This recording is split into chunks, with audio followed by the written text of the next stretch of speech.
வணக்கம் நண்பர்களே. இன்னைக்கு ஒரு முக்கியமான அரசியல் செய்தி தான் பார்க்க போறோம். தமிழக அரசியல்ல இப்போ ரொம்ப பரபரப்பா பேசப்படுற விஷயம் என்னன்னா, பாஜகவில் அண்ணாமலைக்கு மறுபடியும் ஒரு பவர்ஃபுல் ரோல் கொடுத்திருக்காங்கிறது தான். இதுக்கு பின்னாடி ஒரு பெரிய அரசியல் நாடகம் ஓடிட்டு இருக்கு. அதைத்தான் நாம இப்ப விளக்கமா பார்க்க போறோம். நம்ம எல்லாருக்கும் தெரியும், மக்களவை தேர்தலுக்கு அதிமுக பாஜக கூட்டணி உடைஞ்சு போச்சு. அதுக்கு முக்கிய காரணம் அதிமுகவின் எடப்பாடி பழனிசாமி சில நிபந்தனைகள் போட்டாரு. அதுல முக்கியமான ஒண்ணு, அண்ணாமலையை தலைவர் பதவியிலிருந்து நீக்குங்கிறது. இதை பாஜக தேசிய தலைமை ஏத்துக்கிட்டு அண்ணாமலையை மாத்திட்டு புது தலைவரா நயினார் நாகேந்திரனை நியமிச்சாங்க. அவரு முன்னாள் அதிமுக அமைச்சர். இதனால அதிமுக பாஜக கூட்டணி மறுபடியும் சேர்ந்துச்சு.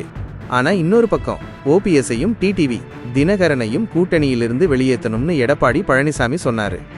அதையும் பாஜக செஞ்சது. அதனால இந்த ரெண்டு பேரும் தேசிய ஜனநாயக கூட்டணியிலிருந்து வெளியில வந்தாங்க. இந்த நிலைமையில தான் நயினார் நாகேந்திரன் டெல்லிக்கு ஒரு திடீர் பயணம் போனார். அங்க பாஜகவின் தேசிய தலைவர் ஜே.பி. நட்டாவை சந்திச்சு பேசினார்.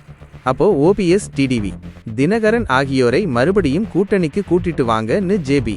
நட்டா உத்தரவு போட்டதா ஒரு தகவல் இருக்கு. இங்கதான் ட்விஸ்ட். நயினார் டெல்லியிலிருந்து வந்ததுக்கு அப்புறம் திடீர்னு அண்ணாமலை டிடிவி தினகரனை போய் சந்திச்சிருக்காரு.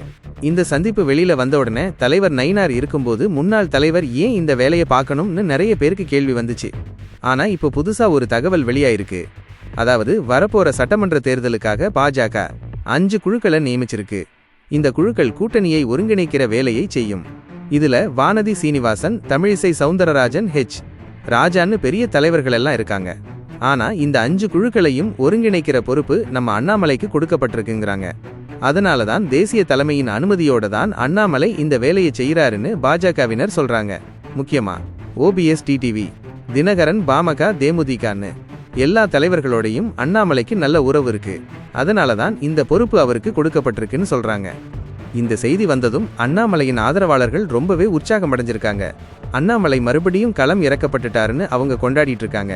அதே நேரத்துல நயினார் நாகேந்திரன் தலைவரான சில மாசத்திலேயே கூட்டணிக்குள்ள பிரச்சனை வந்துடுச்சு. அதனால அவரை மாத்திட்டு மறுபடியும் அண்ணாமலையையே தலைவராக்கலாம்னு சிலர் சமூக வலைதளங்கள்ல கருத்து தெரிவிச்சிட்டு இருக்காங்க. இப்போதைக்கு அண்ணாமலைக்கு கூட்டணி ஒருங்கிணைப்பாளர் பொறுப்பு கொடுத்திருக்காங்கிறது தான் உறுதியான தகவல். இது ஒரு வகையில நயினார் நாகேந்திரனுக்கு எதிராக அண்ணாமலை களம் இறக்கப்பட்டுட்டாரோன்னு ஒரு எண்ணத்தை ஏற்படுத்துது. வரப்போற நாட்கள்ல தமிழக அரசியல் இன்னும் சூடு பிடிக்கும்னு எதிர்பார்க்கலாம். இந்த செய்தி பத்தி நீங்க என்ன நினைக்கிறீங்கன்னு கமெண்ட்ல சொல்லுங்க.